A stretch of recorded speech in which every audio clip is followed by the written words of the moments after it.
On nous dit que les algues font baisser le pH en général. Est-ce que c'est bien vrai? J'avais cru Oui, le contraire.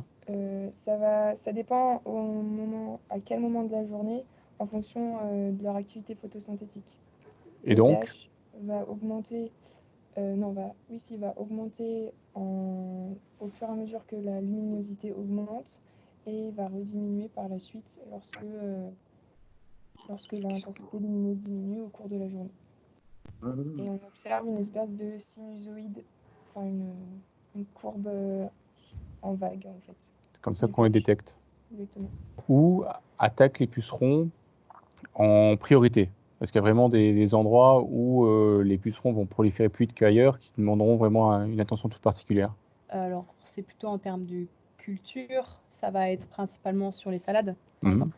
Mais par exemple, le problème qu'on peut avoir avec les salades, c'est quand les pucerons vont apparaître, ils vont se reproduire dans les creux qui Mmh. sont pas forcément visibles, où la lumière va pas forcément, où il n'y a pas forcément d'aération, etc. Et D'accord. donc en fait, c'est là qu'ils vont proliférer et ensuite devenir plus visibles, quoi. Donc faut être vigilant dans un premier temps, surtout à l'arrière des feuilles, là où c'est un peu froid, un peu humide, où le plan parfois est un peu plus faible. C'est ça.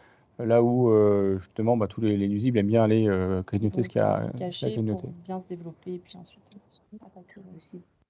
Du coup, donc ce serait donc ce système-là et après donc avec un mode d'irrigation donc qui serait le plus autonome possible. Et donc pour le moment, donc les premiers tests qui sont lancés, donc c'est surtout avec le substrat. Donc pour savoir quel système permettrait justement ce mode d'irrigation autonome. Et donc pour le moment, c'est concentré surtout donc sur trois espèces de micro-pousses qui sont le fenugrec, le tournesol et le brocoli. Donc pour leurs avantages nutritifs. Parce que je sais pas si vous savez vraiment exactement ce que c'est une micro-pousse ou pas, mais vous pouvez prendre l'exemple des pousses de soja. Et en fait, on va récolter donc les micro-pousses donc avant le stade donc, des vraies premières feuilles.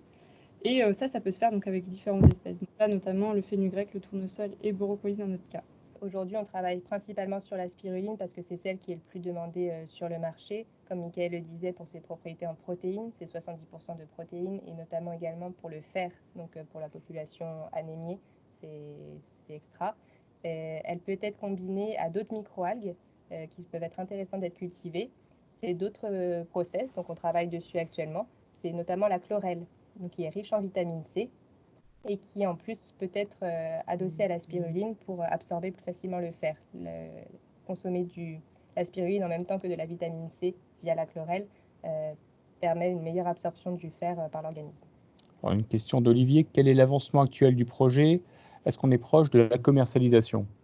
Alors oui, aujourd'hui on a le photobioréacteur qui fonctionne avec une récolte toutes les semaines qui est assez importante et qui augmente au fur et à mesure avec les beaux jours.